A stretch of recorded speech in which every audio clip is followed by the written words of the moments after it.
నమస్తే అండి. ఈరోజు నేను చాలా హెల్త్కి మంచిదైన అరటికాయ దుళ్ళు చేస్తున్నానండి. ఈ దుళ్ళుకు కావాల్సింది 6 అరటికాయలండి. ఇలా ఉడకబెట్టుకొని బాగా పిసికి పెట్టుకున్నానండి. ఇవి ఆలు దుళ్ళు అంటే మనం మసాలా దోశ చేస్తాం కదండి, అందులో కర్రీ చేస్తారు కదా మసాలా, అలా ఉంటుందండి కూర. చాలా టేస్టీగా ఉంటుంది. ఇందులో మనం ఓన్లీ పచ్చిమిరపకాయలు ఎండుమిర్చి వాడతామండి, మామూలు కారం వాడం. నిమ్మకాయలు వేసుకోవాలండి. చూపిస్తాను ఒకటి మీకు. నూనె వేడెక్కాలండి. నూనె వేడెక్కిందండి. కొద్దిగా నూనె ఎక్కువ పడుతుందండి ఈ కూరలో. నేను ఆవాలు జీలకర్ర వేసుకుంటున్నానండి.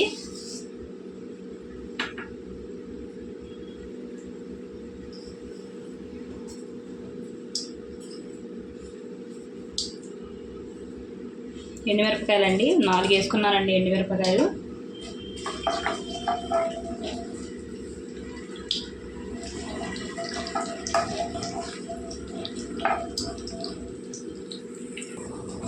వేగిపోయాయండి.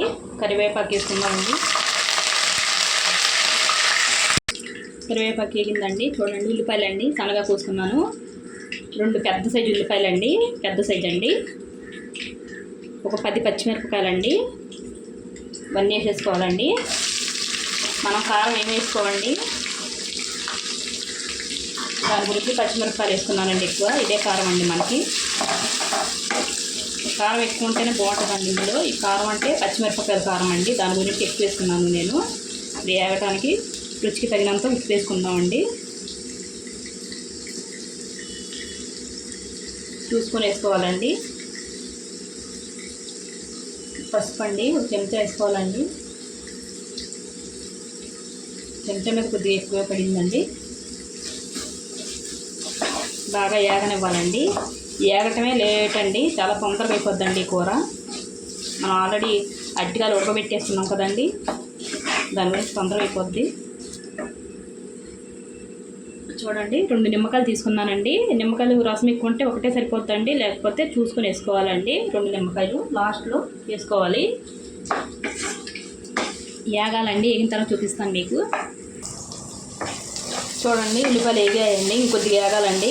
ఇంకొద్దిగా వేగితే బాగుంటుంది. ఉప్పు అవి ఇప్పుడే చూసుకోవాలండి. చూసుకొని సరిపోతే వేసుకొని కలుపుకోవాలండి. తర్వాత కలవదండి ఉప్పు సరిగా. మళ్ళీ చూపిస్తాను మీకు. చూడండి, ఉల్లిపాయలు వేగిపోయాయండి. ఇలా వేగాలండి మెత్తగాని. కనిపిస్తున్నాయండి మీకు ఉల్లిపాయలు. ఇలా మెత్తగా వేగాలండి. సిమ్లో పెట్టుకోవాలండి. ఇప్పుడు నిమ్మరసం అండి, 1 కాయ పిండానండి ముందు నేను. ఇది వేసి కలుపుకుంటున్నాను.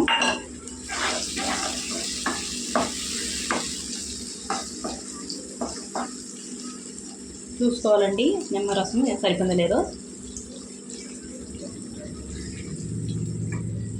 సరిపోలేదండి. ఇంకొక అరక చెక్క పిండుకున్నానండి, వేసుకున్నాను.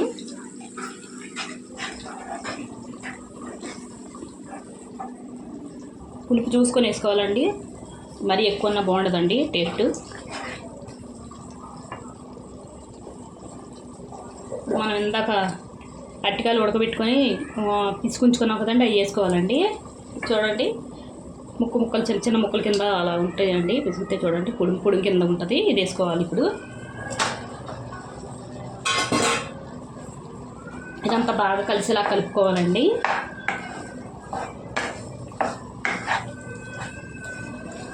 కలిపి చూపిస్తానండి మీకు.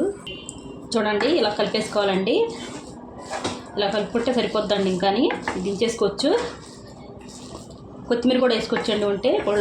నా దగ్గర కొత్తిమీర లేదండి, దాని గురించి చేయలేదు. కమ్మగాని పులిహోర టేస్ట్తో చాలా టేస్టీగా ఉంటుందండి ఇది. ఒకసారి మీరు ట్రై చేయండి. ఆలు దుళ్ళు చాలా టేస్టీగా ఉంటుంది. వీడియో నచ్చితే లైక్, షేర్, సబ్స్క్రైబ్ చేసుకోండి.